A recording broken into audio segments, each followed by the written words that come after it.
I graduated high school. I headed down to California. I didn't have any money, and I pretty quickly figured out and learned how to hitchhike and freeload and stay on sofas and shit like that. And then one time I started traveling and I got to Texas. I brought up Jerry Jeff Walker earlier because I saw him when I was about 20 in a place in Texas, and he was up standing there like I am tonight by himself, and he was singing about what I thought was the life I was leading, except for he was singing about it and making it sound romantic, like you could get a girlfriend. And it occurred to me in that moment that the difference between a freeloader and a free spirit is 3 chords on a guitar. So I went and I got a guitar, and you wouldn't believe how easy it makes hitchhiking and freeloading and getting a sofa to stay on. Because if you can play a Buffett song, everybody wants you on their boat, you know? And so I started following him around, and I got a guitar, and I would go to his shows and watch, and I learned from sitting in the front row how to play guitar, and I just started making up songs, kind of like his songs, about the same thing, really. And just idolized him. I wrote him all these letters, and I never sent them, you know. Or I'd go and I'd wait in line to meet him, and then I'd chicken out about saying anything. And the whole time I was playing bars myself. And then I moved to Memphis because of a girl, I think, and I was down there and I saw that he was about to play this place called the New Daisy Theater, and I knew the people that worked there, and I asked them if they could give me tickets, and they said, you know, do you want to open the show? I'm like, fuck yes, I do. And I knew that's it, he's not going to get away from meeting me this time, you know?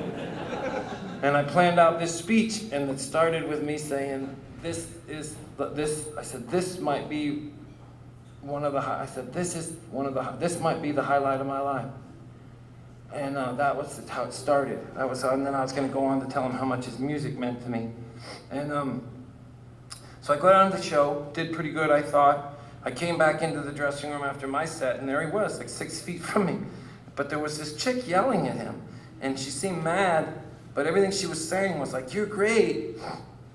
And it took me a minute to figure out that she'd snuck back there, and he didn't know her, and he was scared of her, you know? And then she saw me, and she said, oh, you sang too, here, sign my poster. That's exactly what she sounded like. And she did kind of sound like a drunken redneck girl, though. She was like, oh, you sang too, sign my poster. And then she said, Jerry Jeff, turn around. And I didn't even, before I even realized what she meant, he had turned around, and she'd put this poster on his back and handed me a pin. And in all my times that I had played this scenario out in my mind, where I'm going to meet my hero, this drunk bitch from Memphis is in none of the scenario, not even in a minor role. And now she's dominating the whole thing. And I panic and say, before I even realize what's happening, I take this pen and say, this might be one of the highlights of my life. And before a beat even goes by, my hero says, pretty boring life so far, kid. And I took that personally. I slept a lot less after that and just kept trying to have a wilder life, you know? And then a couple years later, I got a record thing, and I made my own album, and I went on the road, and I told my manager, you know, I met my Jerry Jeff once, but maybe he won't remember it. And if you could get me on a show with him, you know, maybe I could meet him again. And so he got me on this show with Jerry Jeff, and I saw him backstage, and I ran over and I grabbed him and I hugged him, and I said, you're like a king to me. And it wasn't appropriate. He looked at me like I was that chick from Memphis. And I'm like, but I'm on the show too, I'm a singer too. And that, I mean, in a way that made it okay. But it was still odd to grab a stranger, and I said, no, I know everything about you. And he's like, I doubt that. And we started talking, and he could tell that I really did know all his records. And we became friends, and we started talking on the phone. And then pretty soon he became like a dad type character in my life. Mine was gone already, and he would take me on trips And one of my favorite things still to this day about being in music is if I'm in my hotel and he's in his hotel some other town, and he's thinking of some old song of his that he wants to play that night, and he can't remember the words, he calls me.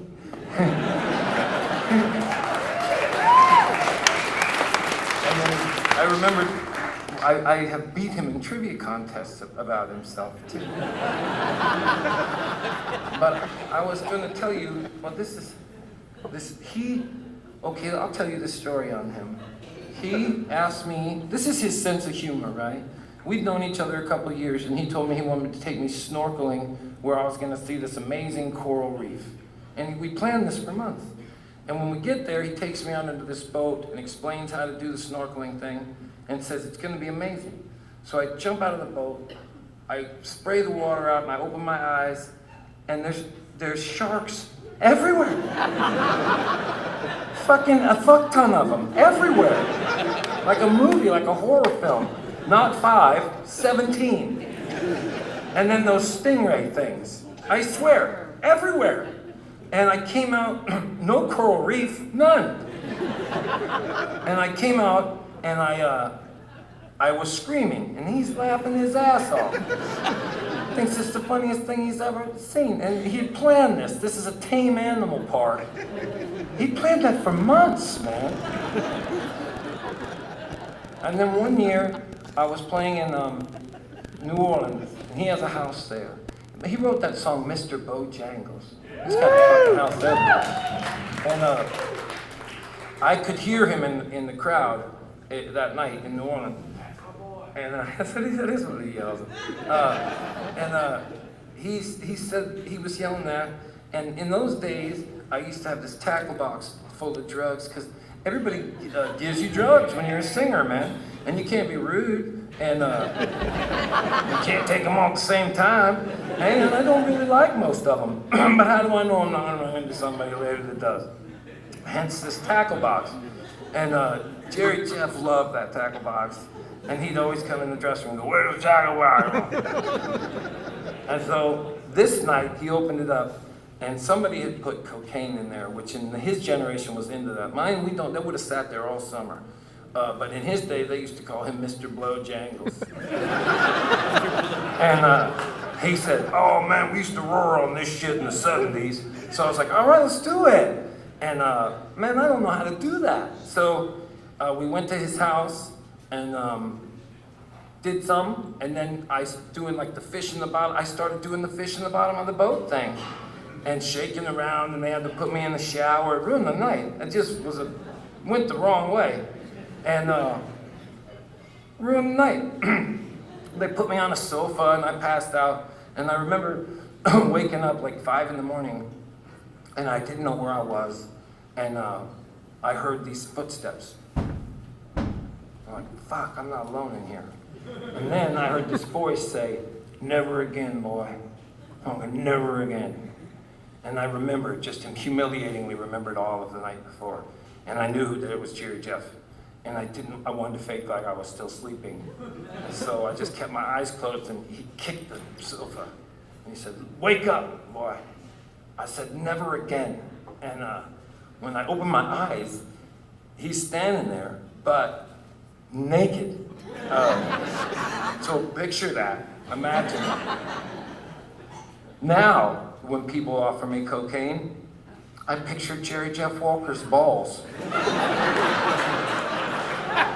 It's a one-step program.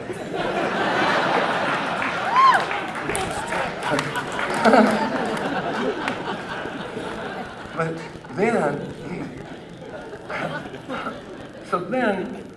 and this is all true. I was just winging. So a couple years ago, it's probably been about 4 now. He asked me if I'd ever been to Santa Fe without a show. That was one of our things, like to go to towns without a show to do, and then you can go bounce around and have fun. And so we decided we were going to go up to Santa Fe just to have fun. And we get there, and he takes me to this little town square where they have all these bars.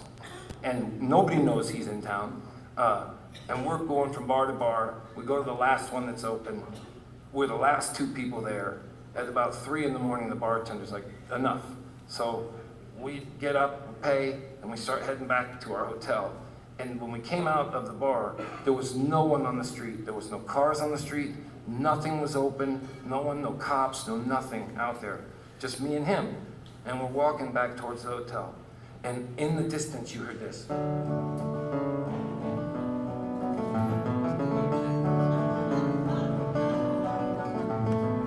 And I said, "You hear that?" He said, "Yeah." I said, "That's your song."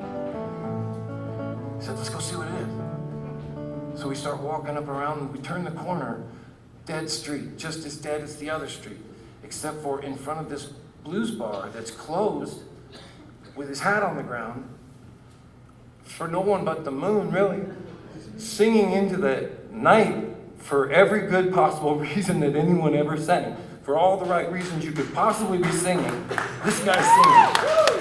Right?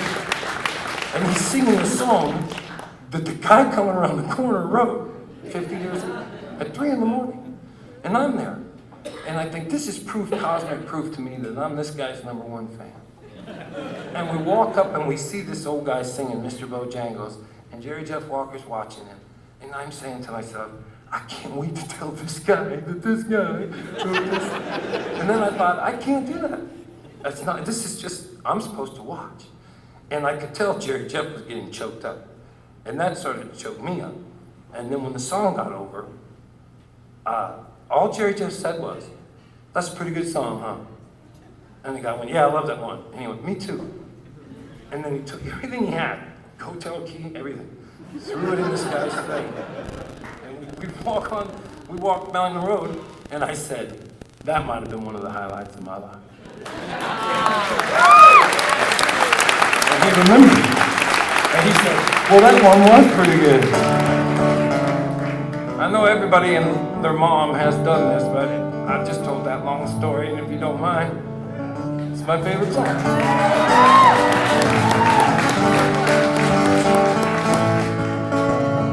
Blue man, Bojangles, and they dance for you. Worn-out shoes, silver-haired, a ragged shirt, and baggy pants. You did your oh-so shoot. You jumped up so high, you jumped up high,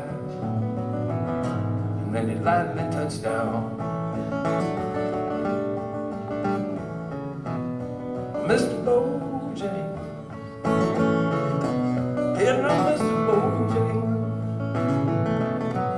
oh, Mr. Bojangles, won't you come on down? Met a man myself in New Orleans when I was down and out. He looked to me to be about the eyes of age, as he spoke right out. He talked of his life, he talked of his life.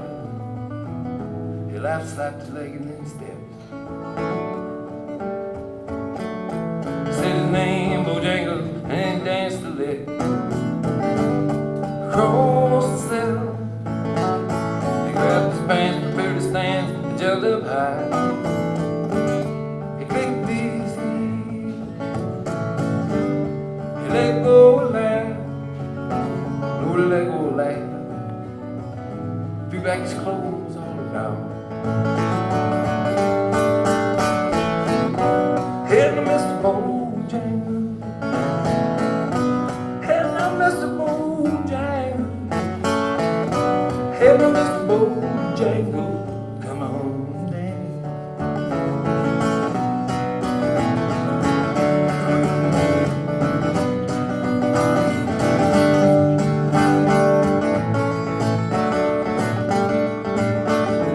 Dance through those minstrel shows, the county fair, throughout the South.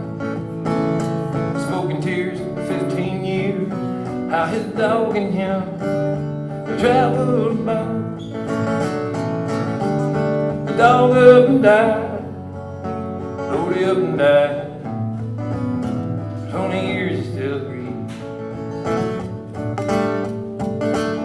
Well, now he dances every chance at the honky tonks, for drinks and tips. He says that most of the time though I spend behind these county bars. 'Cause I drank me some beer. Sugar's head, hey, the sugar's head. I heard someone ask him, please. Hey, now, Mr. Bojangles. Hey, now, Mr. Bojangles.